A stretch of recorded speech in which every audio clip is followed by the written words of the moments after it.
Blog Talk Radio.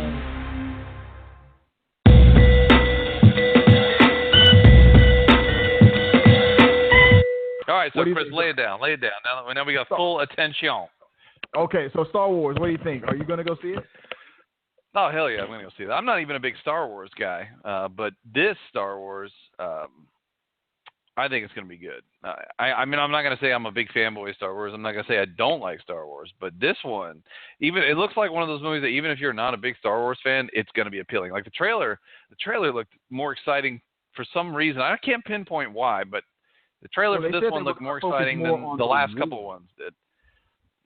Like, this is a war movie. I think it looks good, and I like war movies, so maybe that's what it is. It's like the Saving Private Ryan of Star Wars. I think it looks good. I don't know if I have sky high expectations of it, but from what I hear, I did not read any in-depth reviews intentionally because I don't want to read spoilers.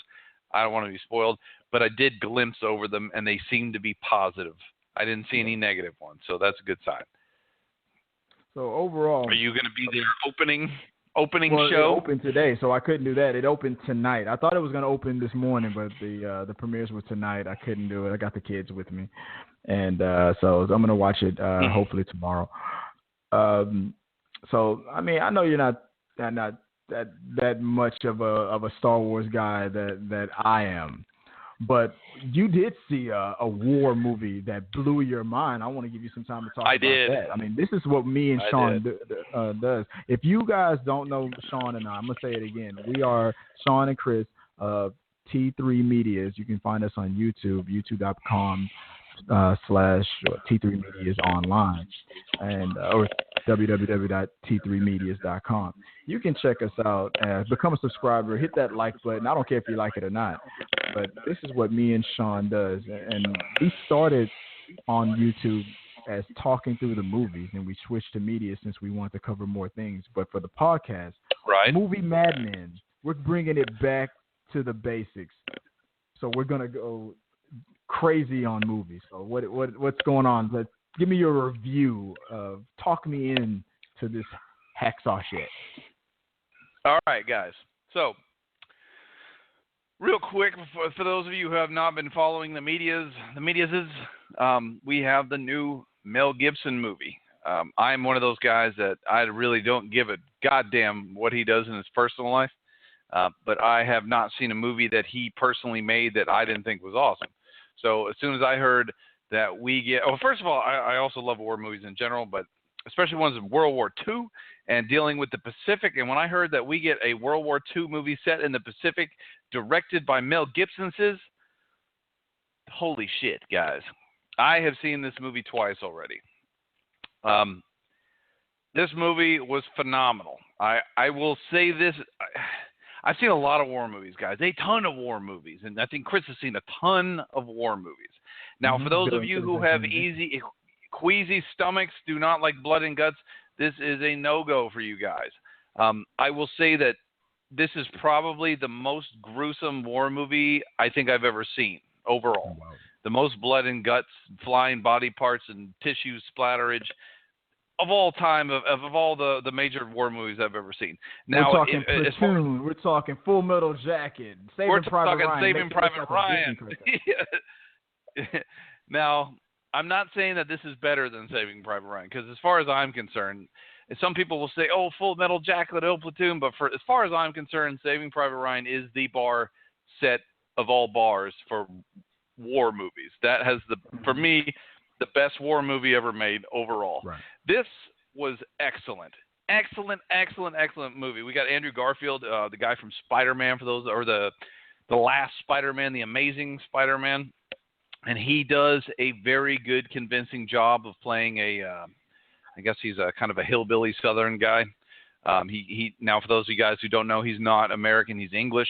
Or British, and he's got a very thick British accent in real life, but you would not be able to tell. I mean, of course, he's a professional actor, but he does a very convincing job of playing a guy who comes from the Blue Ridge Mountains.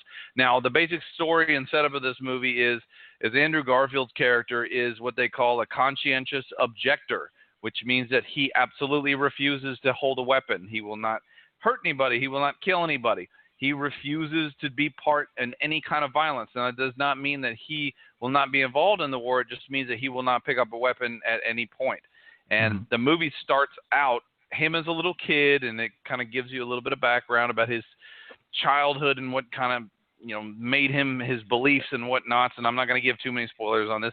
He gets a little bit older, and of course he joins up. And his father is actually a World War I vet, and we get and his father in this movie, I apologize, guys, I don't remember his name, but you guys will all recognize him as Agent Smith from the Matrix movies, and he does a phenomenal job. And he is also not American. I believe he is Australian or from New Zealand. But again, he completely delves into the role. We cannot tell that he is not American in this, and he has, again, without giving you too many spoilers, there's a couple of tear-jerking scenes. Hugo Weaving, yes, my man, Agent Smith. He's got a couple really, really good scenes in this movie. They're not action scenes. They're just him being dramatic and telling backdrop story, because he was a veteran from the First World War. And so we get a little bit of him trying to say that, he doesn't want his sons to join up. They're all going to die. So we get a little bit of that. And then we transition into my personal, I prefer the second half. And it's not half and half. A lot of the movie is not spent in combat, but a little more than half is. But once we transition into the military section of this movie, this is where this movie really starts to shine. Act, right? And we get, and of course, what do we get when we get a war movie, Chris? What's usually the first thing that is very characterized that we get in a war movie? I'll give you a guess. Take a guess, Chris. What's characterized in a war movie? Blood? Yeah, what's usually a very popular character that's going to be in these war movies? A lot of them. I don't know. The drill sergeant. We get a fucked up drill sergeant. Oh, and so that's the guy that we get that again. That's a lot for a lot of the big movies. We get a drill sergeant who's very colorful. And in this one, we get a different character choice. And if I heard about it but didn't see it, I probably would have been like, I don't know about that choice. But as seeing it twice already, I will say that the guy they picked he did a really good job, and he's actually really funny.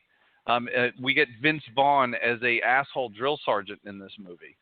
And cool. For those of you who don't, Vince Vaughn is typically a comedic guy, but it's kind of fitting, sort of, because he says a lot of funny shit in this. He's not trying to be funny; he's trying to be an asshole, but it comes off really funny. When the whole theater was laughing for a lot of these things. But anyway, once we get out of boot camp and we transition into, and he gets all kinds of crap from everybody. They beat him up. They tell him he's a coward and all this shit because he doesn't want to pick up a gun.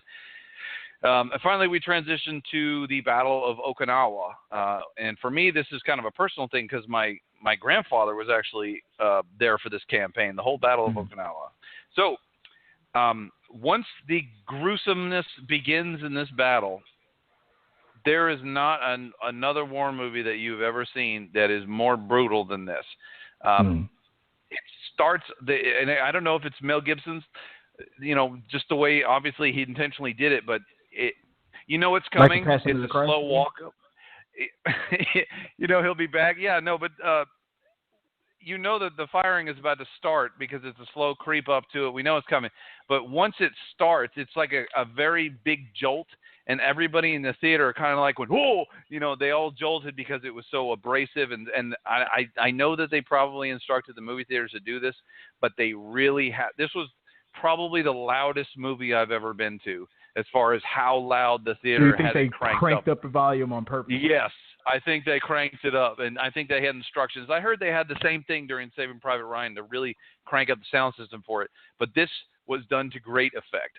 Or maybe that's how the movie was just made. Maybe they just went above the recording volume and said, like, let's crank it up. It was incredibly loud, but it was so jostling. Like, it's terrifying. I mean, it's like a horror movie, the way that plays out the combat in this movie. I mean, you get to see people splattered, chewed up by machine guns, arms, heads, legs blown off. It's unbelievable. That sounds like something so unbelievable. Right? It's right for Christmas time, guys. But for those of you wrapping it up, and I know I'm taking up Chris's time here, for those of you who like any kind of war movies, as long as you don't mind blood and guts, you will love this movie. You will absolutely love it. I give it 2 thumbs up, 9 out of 10, phenomenal. That's awesome, man. I mean, I'm looking up some of the movies that we're gonna be premiering soon, so I can't wait to see that movie. I have to see it. It's on my to-do list. I haven't seen it yet. Sean's already seen it twice. We probably should do something a little bit for it on the YouTube channel because everybody's buzzing about it. They're saying that this is going to be a movie that's going to that's Oscar bait. That if Andrew Garfield doesn't get a nomination, it'll be a robbery. Like just same way he was robbed man, he did a good job in this movie. He really did. I would not be surprised if somebody got nominated for something in this movie. Oh yeah. Maybe hell, even Vince Vaughn. He was great. But you mean like best supporting actor? Yeah, I mean because I don't know, he just had everybody rolling in the theater. Both times I went and saw it, everybody's just rolling when he was talking. I mean, he's such an asshole in it. But what he's saying, and I don't want to spoil it, you'll see when you watch it, guys. But Vince Vaughn, phenomenal in this.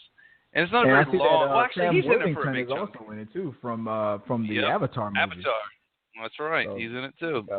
It's got a unique cast on that. So I don't know. I mean, like I said, my next film is gonna be Star Wars. Maybe I'll catch a double.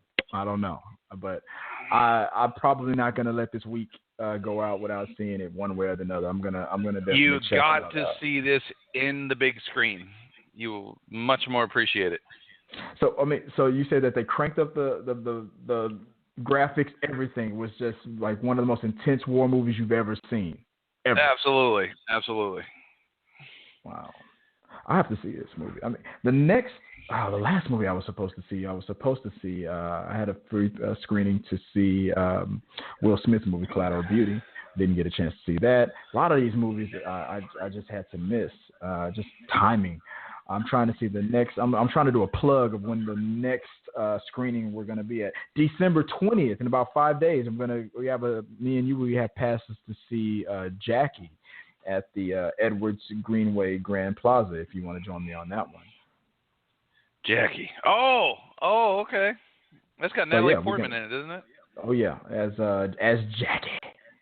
So as Jackie. I wonder if he's gonna say it like a Jackie. But and on the 19th we have advanced screening passes to see Passengers. Or Chris Pratt. Remind me what Passengers. Chris Pratt and Space. Oh yes, I want to see that one with J-Law and Chris Pratt. Exactly, Chris Pratt. You know. So so that's where we're going to be. Let's see where that's going to be at. That's going to be also at the the Edwards Grandway Plaza. Yeah, so if you want to go in Houston, we got advanced screening passes. So yeah, everybody out there from Houston, I'm gonna try to plug this hard on Facebook. So yeah, everybody out there in Houston, if you're going to be out there, hit us up. We're gonna try to have a beer with us.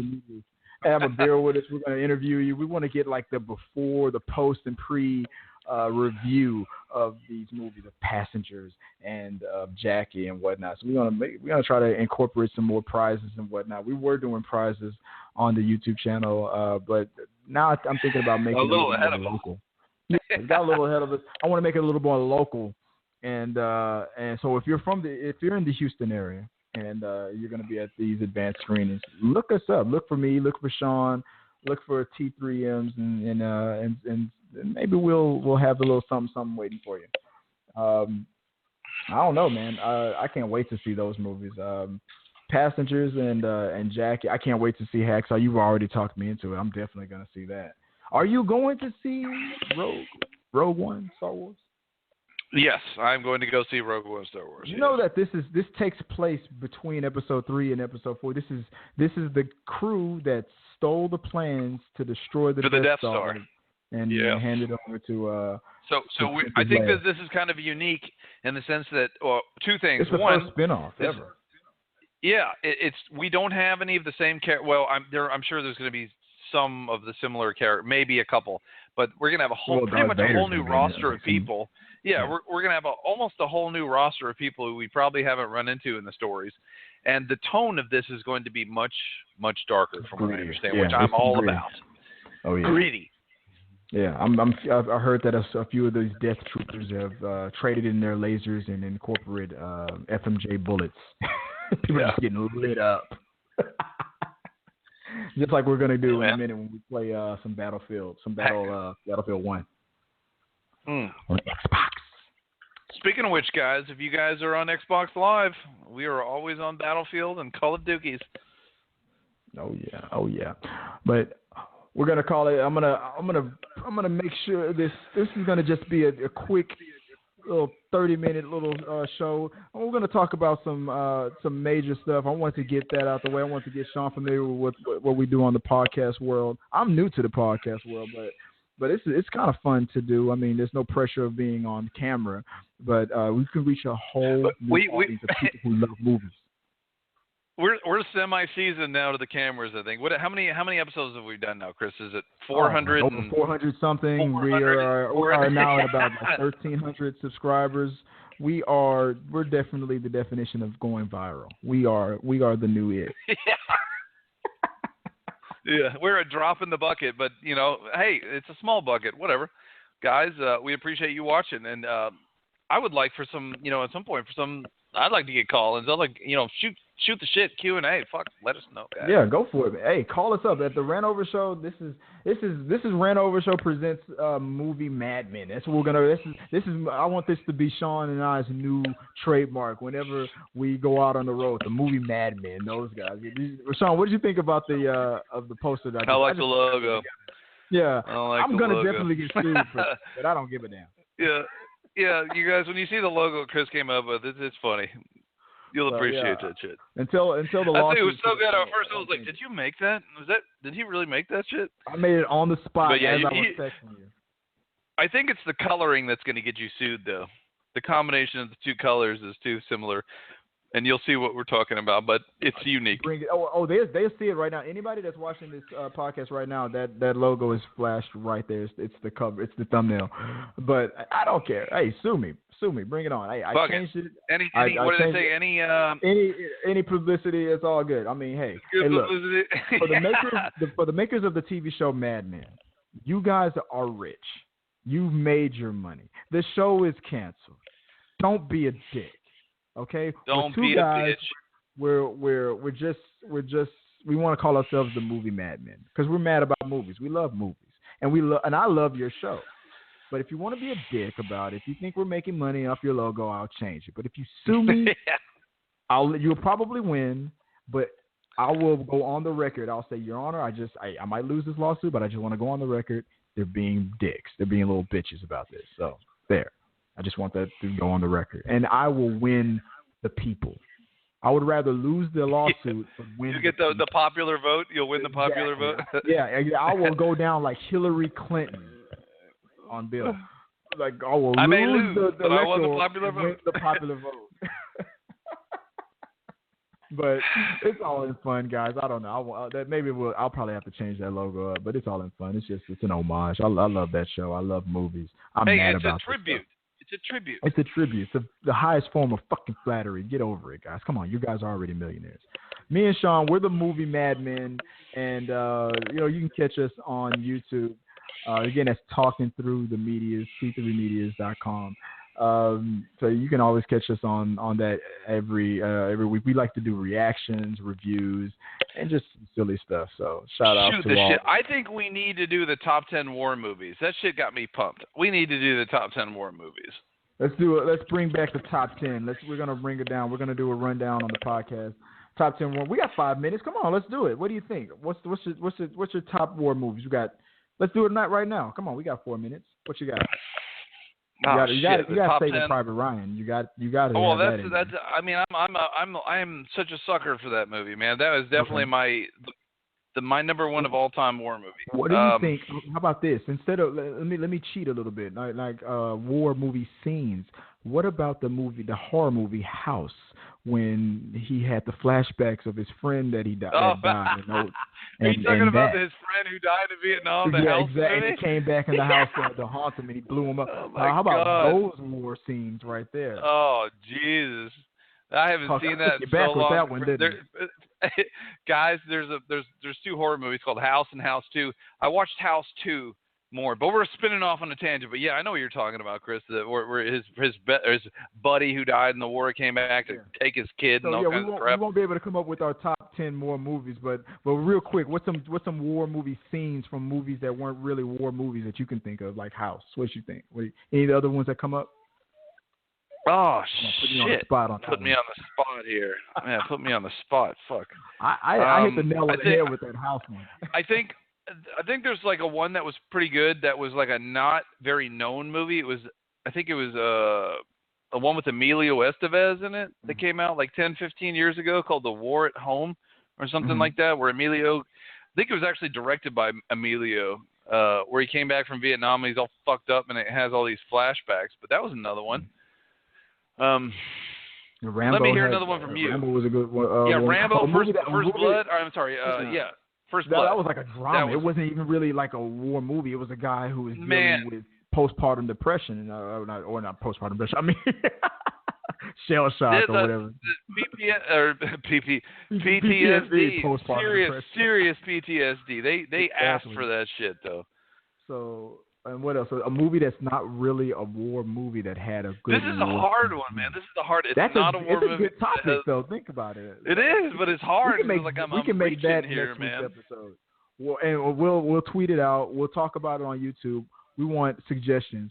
War scenes, great war scenes from non-war movies. That is a good top 10 right there. Let's see if we can get some suggestions on that. If anybody's out there listening. Well, I got you. What's your favorite war movie? My favorite war movie. Mine's overall Saving Private Ryan. I would have to say has all the qualities in a phenomenal war movie. Over and over again. Yeah. Let's pick your number two because I got it. Saving Private Ryan. You got it. What is it? I got it. Independence Day. I'm sorry. It was a war. Independence Day. What else? Maybe. All right. Maybe Attack of the Clones. Attack of the Clones. All right. See, he's getting around this on a technicality because technically those are war movies, but they're not the typical. Right. They're technically war movies.